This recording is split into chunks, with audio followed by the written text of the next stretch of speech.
नमस्कार, KP news के Karnataka bulletin में आपका स्वागत है। मैं हूं अश्विनी आपके साथ। चलिए शुरू करते हैं आज के खबरों का सिलसिला। उससे पहले एक नजर आज के मुख्य समाचारों पर। बीदर जिला कांग्रेस के नाराज नेताओं की बैठक। बीदर में बारिश का सिलसिला जून माह में न के बराबर। सिद्धरामैया का कहना है कि 11 दिवसीय दशहरा में 10 लाख लोगों के आने की उम्मीद। केंद्रीय मंत्री भूपेंद्र यादव का दावा, कांग्रेस को SES 2015 की अनदेखी की कीमत चुकानी पड़ेगी।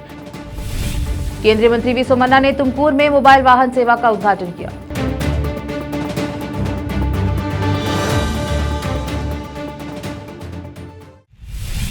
समाचारों का सिलसिला शुरू करते हुए देखते हैं समाचार विस्तार से। बीदर जिले में कांग्रेस की एडजस्टमेंट पॉलिटिक्स होने का आरोप लगाते हुए पूर्व मंत्री राजशेखर पाटिल, पूर्व MLC अरविंद अरली के नेतृत्व में बीदर जिले के नाराज कांग्रेस नेता एवं कार्यकर्ताओं का एक प्रतिनिधिमंडल बेंगलुरु में उप मुख्यमंत्री एवं KPCC अध्यक्ष DK शिवकुमार से मुलाकात की और जिले में चल रहे घटनाक्रम के संबंध में बताया। बीदर जिला प्रभारी मंत्री ईश्वर खंड्रे, मंत्री रहीम खान, सांसद सागर खंड्रे एवं बीदर जिला कांग्रेस अध्यक्ष बसवराज जापशेट्टी से नाराज रहने की बात पूर्व MLC अरविंद कुमार अरली ने कही थी। आज इसी संबंध में शहर में एक निजी होटल में नाराज कार्यकर्ताओं की एक सभा बुलाई गई, जिसका नेतृत्व पूर्व मंत्री राजशेखर पाटिल एवं पूर्व MLC अरविंद कुमार अरली ने की। इस सभा में नेता एवं कार्यकर्ता ने अपनी राय और शिकायतें रखी। इस मीटिंग के बाद पूर्व मंत्री राजशेखर पाटिल और पूर्व MLC अरविंद कुमार अरली ने मीडिया से बात की। कैमरामैन पपुराज का कवरेज। ಅದು ಅವರಿಗೆಲ್ಲನೂ ಕೂಡ ನಾವು ಹೇಳಿದ್ವಿ. ಅವ್ರು ಹೇಳಿದಾಗ ಅವ್ರು ಒಂದು ಮಾತು ಏನು ಹೇಳಿದ್ರು ನಮ್ಮ ಅಧ್ಯಕ್ಷರು, ನನಗೆ ಪ್ರತಿದಿನ ನಿಮ್ಮ ಬೀದರ್ ಹಿಡ್ಕೊಂಡು ಬೆಂಗಳೂರು ತನಕ ಬೆಳಗ್ಗೆಯಿಂದ ರಿಪೋರ್ಟ್ಸ್ ಬರುತ್ತೆ, ಆ ರಿಪೋರ್ಟ್ಸು ಕೂಡ ನನಗೆ ತೋರಿಸ್ರಿ, ಈ ರೀತಿ ಬರುತ್ತೆ ಸರ್. ಭಾಳ ಧನ್ಯವಾದ. ನಾವು ಕೂಡ ಅದರ ಉದ್ದೇಶಕ್ಕೆ ಬಂದಿದ್ದೀವಿ. ನಮ್ಮ ಬೀದರ್ ಜಿಲ್ಲೆಯಲ್ಲಿ ಆಗ್ತಕ್ಕಂಥ ಘಟನೆ ಏನು ನಡೀತಾ ಇದೆ, ಇದೇನು 2023ರ ಚುನಾವಣೆ ಆಯಿತು, ಚುನಾವಣೆ ಆದ ನಂತರ ಯಾವ ರೀತಿ ಡೆವಲಪ್ಮೆಂಟ್ಗಳು ಆಗ್ತಾಯಿದೆ, ಅಲ್ಲಿ ಯಾವುದ್ಯಾವುದು ಇದು ಇದೆ ಎಂಬುದೆಲ್ಲನೂ ಕೂಡ ಅವ್ರ ಗಮನಕ್ಕೆ ತಂದಾಗ ಅವರೇ ಸ್ವತಃ ಹೇಳಿದ್ರು, ಇಲ್ಲಪ್ಪ ನಿಮ್ಮ ಬೇಡಿಕೆ ನನಗೆ ಅರ್ಥ ಆಯಿತು, ನಾನೊಂದು ಬೆಂಗಳೂರಿಂದ ಒಂದು ನಿಮ್ಮ ಊರಿಗೆ ಒಂದು ಕಮಿಟಿ ಕಳಿಸ್ತೀನಿ, 4-5 ಜನರಿಗೆ ಕಳಿಸ್ತೀನಿ, ಅಲ್ಲಿರ್ತಕ್ಕಂಥ ಜಿಲ್ಲೆದು ಏನಿದೆ ಸರ್ವೆ ಮಾಡಿಸ್ತೀನಿ, ಅದು ಬಂದ ಮ್ಯಾಗ ಮಾತಾಡೋಣ ಅಂತ DK ಶಿವಕುಮಾರ್ ಸಾಹೇಬರು ನಮ್ಗೆ ಹೇಳಿದ್ದಾರೆ. ನಾವು ಅದು ಇಲ್ಲೇನಾಗಿತ್ತು ಅಂದರೆ ನಮ್ಮ ಪುಳ್ಳಿಗರವರಾಗಲಿ ಬೇರೆ ಜನ ಆಗಲಿ ಆ ಸಭೆಗೆ ಯಾರೂ ಬರಲಿಲ್ಲ. ನಾವು ಅದು ಕನ್ಫ್ಯೂಸ್ ಆಗಬಾರ್ದು, ಬರೀ ನಾವು 4-5 ಜನನೇ ಹೋಗಿ ನಾವು ಅಧ್ಯಕ್ಷರಿಗೆ ಭೇಟಿ ಆದೆವು, ಇವರೇನೋ ಇದು ಆಯಿತು ಅಂತ ಅವ್ರಿಗೆ ತಪ್ಪು ಕಲ್ಪನೆ ಆಗಬಾರ್ದು ಅಂತ ಇವತ್ತು ಸನ್ಮಾನ್ಯ ಅರಳಿಯವರು ಮತ್ತೊಂದು ಸಲ ಇವತ್ತು ಮೀಟಿಂಗ್ ಮಾಡಿ ಅವರಿಗೆಲ್ಲ ಮನವರಿಕೆ ಮಾಡಿ ಇವತ್ತು ನಮ್ಮ ಉದ್ದೇಶ ಏನಿದೆ ಬಗ್ಗೆ ಈಗಾಗಲೇ ಅರಳಿಯವರು ಹೇಳಿದ್ದಾರೆ. ಹಾಗೂ ಕಾರ್ಯಕರ್ತರ ಒಂದು ಸಭೆಯನ್ನು ಇವತ್ತು ಮಾಜಿ ಸಚಿವರಾದ ರಾಜಶೇಖರ್ ಪಾಟೀಲ್ ಸಾಹೇಬರ ನೇತೃತ್ವದಲ್ಲಿ ಇವತ್ತು ಕರೆದಿದ್ದೇವೆ.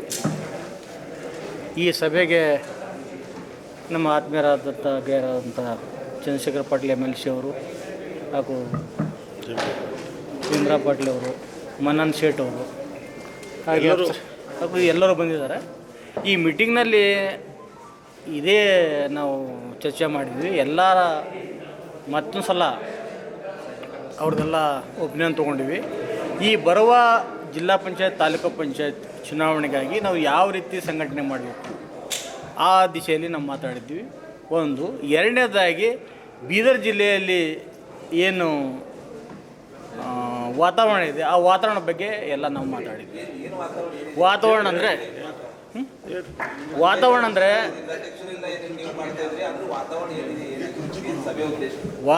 ಅಂದರೆ ಇನ್ಚಾರ್ಜ್ ಮಿನಿಸ್ಟ್ರು ಹಾಗೂ ನಮ್ಮ ಜಿಲ್ಲಾಧ್ಯಕ್ಷರು ಕೂಡ್ಕೊಂಡು ಅವ್ರಿಗೆ ಏನು ಮನಸ್ಸಿಗೆ ಬರ್ತದೆ ಅದೇ ಮಾಡ್ತಾರೆ.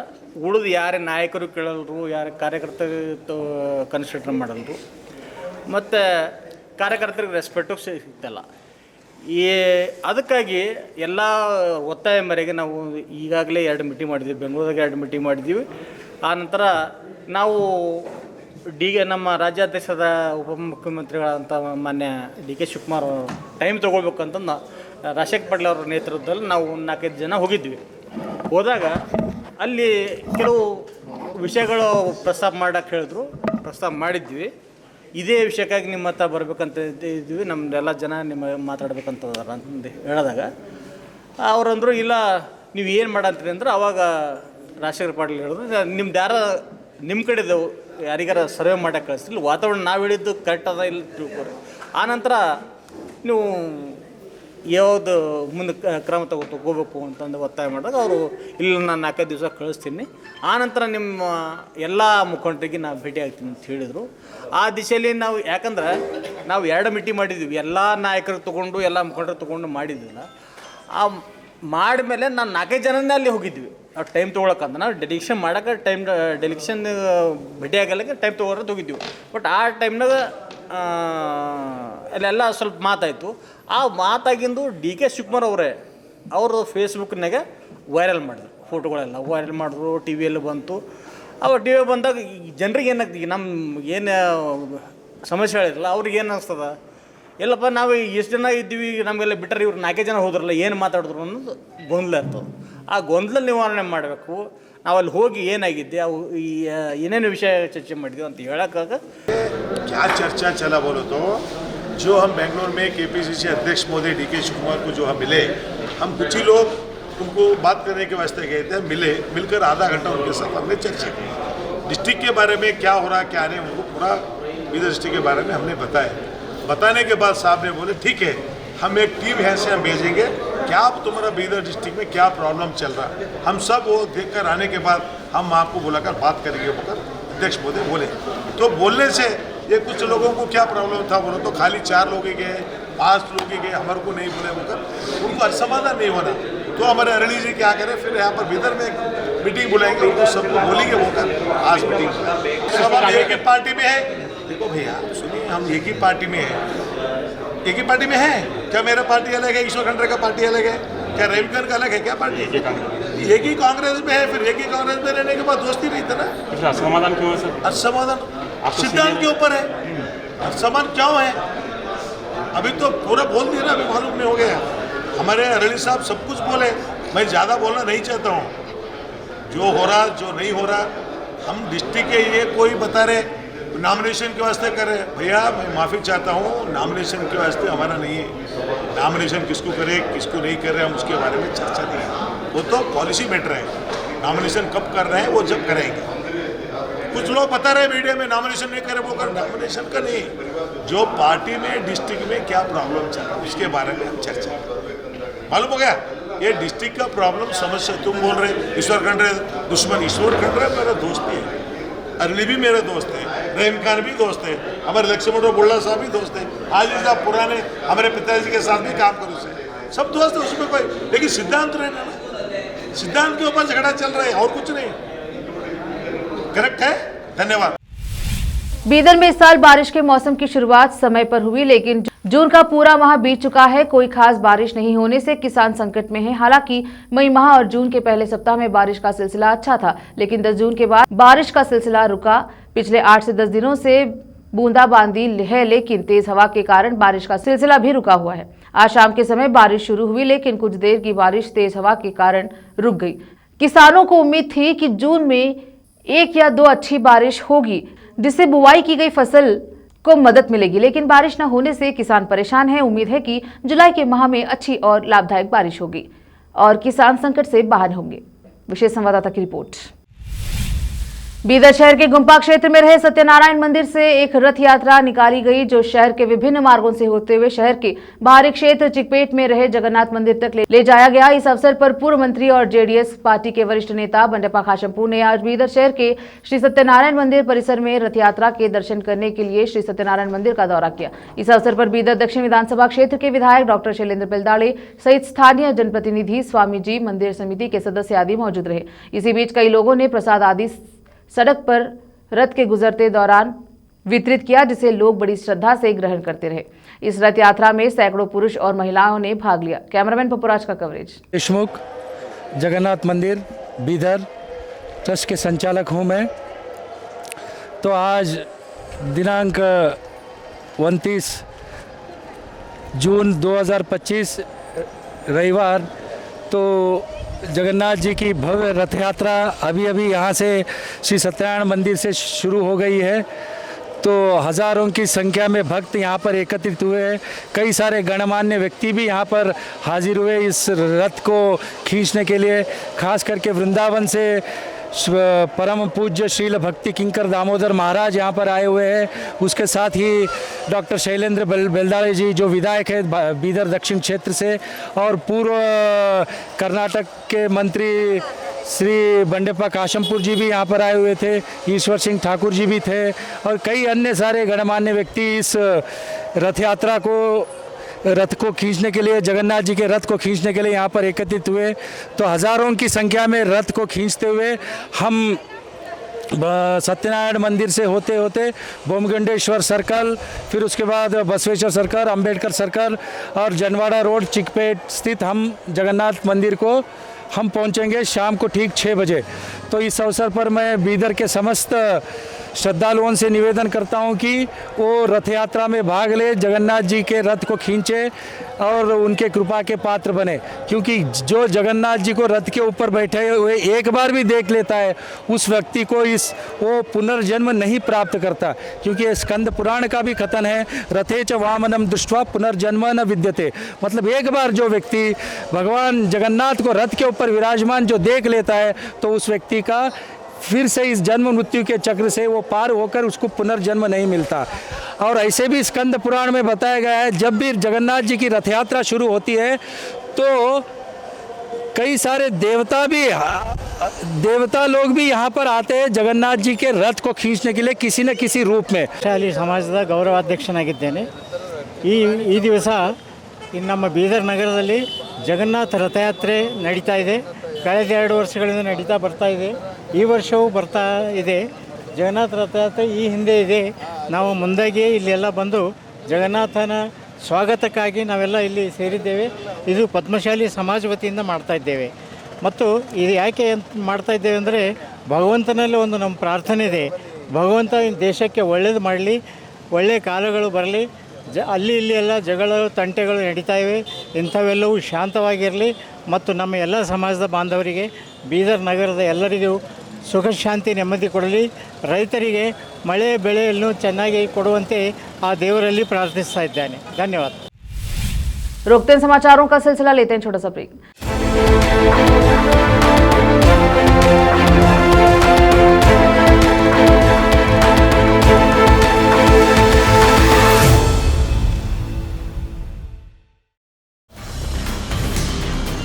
हिंदुस्तान के हर कोने में हम हैं मौजूद। 24 घंटे हालात पर गहरी नजर, खबरों से जुड़े चुपते सवालात, और आपको दिखाता है धार्मिक, सामाजिक, राजनीतिक, लोकल और इंटरनेशनल न्यूज की सबसे बेहतर कवरेज, जो आपको रखती है हर पल बाखबर। देश और दुनिया भर की खबर के लिए देखते रहें KP news 24/7। Noor education trust Bidar की ओर से चलाए जाने वाला Noor MEd and BEd college Bidar, recognised by NCTE Delhi and affiliated to Bidar University Bidar. Admission are open for the academic year 2023-24। विशेषज्ञ और सक्षम शिक्षकों द्वारा शिक्षा प्राप्त करने के लिए नूर एमएड एंड बीएड कॉलेज में दाखिला लें और शांत वातावरण में शिक्षा प्राप्त करें। बीदर शहर में बेहतर शिक्षा का एकमात्र केंद्र Noor MEd and BEd college, Shahpur gate Bidar. Phone numbers 9945283920, 8482221297। Break के बाद स्वागत है आपका, देखते हैं समाचार। मुख्यमंत्री सिद्धरामैया ने कहा कि 11 दिवसीय दशहरा उत्सव 22 सितंबर से शुरू होगा और इस रंगारंग समारोह में लगभग 10 लाख लोगों के भाग लेने की उम्मीद है। दशहरा पर एक उच्च स्तरीय बैठक की अध्यक्षता करने के बाद सिद्धरामैया ने कहा कि सरकार को उत्सव का उद्घाटन करने के लिए एक महिला को चुनने के सुझाव मिले हैं। उन्होंने कहा, मैं 1 सप्ताह या 15 दिन में फैसला करूंगा। सिद्धरामैया ने कहा, इस बार दशहरा जल्द ही आ गया है। उत्सव 22 सितंबर से 2 अक्टूबर तक मनाया जाएगा। 9 दिनों के बजाय नवरात्रि 11 दिनों की होगी, जिसमें विजयदशमी भी शामिल है। हमारे पास पंचमी के 2 दिन हैं, इसलिए यह 11 दिनों का होगा। उन्होंने कहा कि पहले 8 बार 11 दिवसीय दशहरा मनाया गया है। केंद्रीय पर्यावरण, वन एवं जलवायु परिवर्तन मंत्री भूपेंद्र यादव ने भविष्यवाणी की है कि कर्नाटक में कांग्रेस का भी वही हश्न होगा जो उसके राष्ट्रीय समकक्ष का होगा, क्योंकि उसने सामाजिक आर्थिक शैक्षणिक सर्वेक्षण 2015 जाति जनगणना रिपोर्ट की अनदेखी की है। भारतीय विद्या भवन में सामाजिक न्याय जागरूकता मंच द्वारा आयोजित जाति जनगणना पूर्वव्यापी संभावित विषयक संगोष्ठी में मुख्य भाषण देते हुए यादव ने कहा कि कर्नाटक के मुख्यमंत्री सिद्धरामैया और उनकी सरकार तथा लोकसभा में विपक्ष के नेता राहुल गांधी पिछड़ा वर्ग विरोधी है। कर्नाटक सरकार ने हाल ही में 2015 की जाति जनगणना को स्थगित कर दिया था, नए सिरे से सर्वेक्षण का विकल्प चुना था। यादव ने कहा कि कांग्रेस ने केंद्र में सत्ता खो दी थी, क्योंकि उसने पिछड़े वर्गों के सामाजिक और शैक्षणिक उत्थान की सिफारिश करने वाली काका कालेलकर आयोग की रिपोर्ट को नजरअंदाज किया था। उन्होंने विश्वास जताया कि पिछड़े वर्ग को पता चल जाएगा कि कर्नाटक में कांग्रेस उत्थान के लिए खिलाफ है, वह सत्ता में वापस नहीं आ पाएगी। केंद्रीय मंत्री वी सोमन्ना ने तुमकुर में डिजिटल सेवाएं देने वाले मोबाइल वाहन के लिए कर्नाटक के पहले सेवा केंद्र का उद्घाटन किया। इस भव्य कार्यक्रम में गृह मंत्री जी परमेश्वर सहित नेता आदि उपस्थित रहे। रोकते हैं समाचारों का सिलसिला, लेते हैं छोटा सा ब्रेक। हिंदुस्तान के हर कोने में हम हैं मौजूद। 24 घंटे हालात पर गहरी नजर, खबरों से जुड़े चुपते सवालात, और आपको दिखाता है धार्मिक, सामाजिक, राजनीतिक, लोकल और इंटरनेशनल न्यूज की सबसे बेहतर कवरेज, जो आपको रखती है हर पल बाखबर। देश और दुनिया भर की खबर के लिए देखते रहें केपी न्यूज 24/7। ब्रेक के बाद स्वागत है आपका, देखते हैं समाचार। बेंगलुरु में भारतीय खेल प्राधिकरण का राष्ट्रीय उत्कृष्टता केंद्र NCOE आज भारत की खेल महत्वाकांक्षा का प्रतीक बन गया है। पिछले एक दशक में भारत के खेल बुनियादी ढांचे में उल्लेखनीय बदलाव आया है। NCOE बेंगलुरु को अब दुनिया के सबसे बेहतरीन प्रशिक्षण केंद्रों में से एक माना जा रहा है। पूर्व विश्व चैंपियनशिप पदक विजेता और भारत की दिग्गज lawn jumper Anju Bobby George इस बात पर गर्व नहीं कर सकती कि यह सुविधा कितनी आगे बढ़ गई है। अंजू बॉबी जॉर्ज ने अपने खेल करियर के दौरान SAI बेंगलुरु में बड़े पैमाने पर प्रशिक्षण लिया।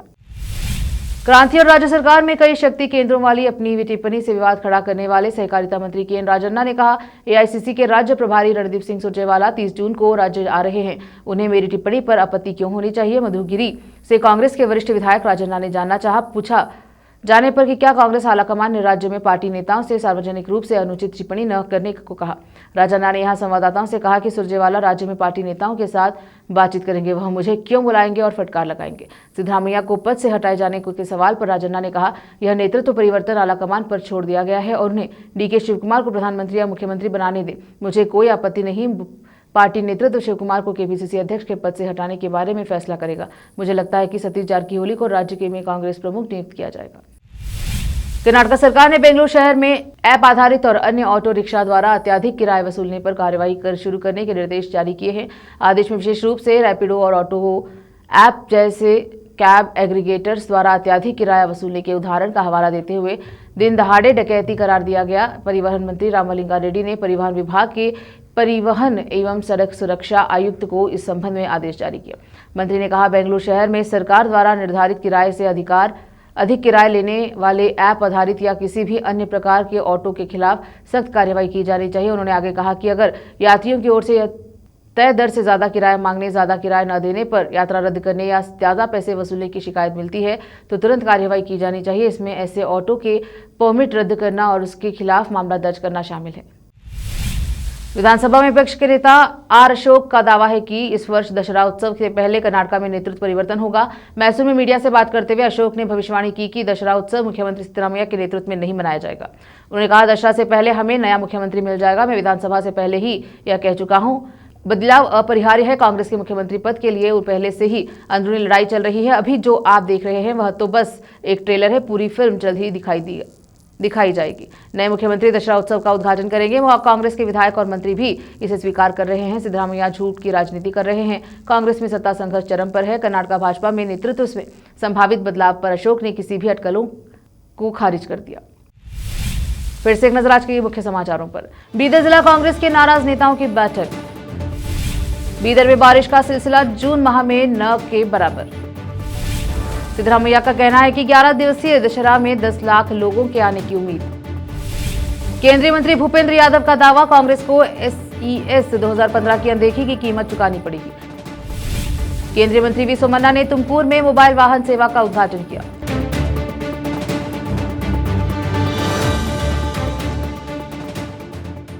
केपी न्यूज के कर्नाटका बुलेटिन में अब तक के लिए इतना ही। देखते रहिए केपी न्यूज 24/7। धन्यवाद। देश प्रदेश और स्थानीय समाचारों के लिए केपी न्यूज 24/7 को लाइक, शेयर एंड सब्सक्राइब जरूर करें।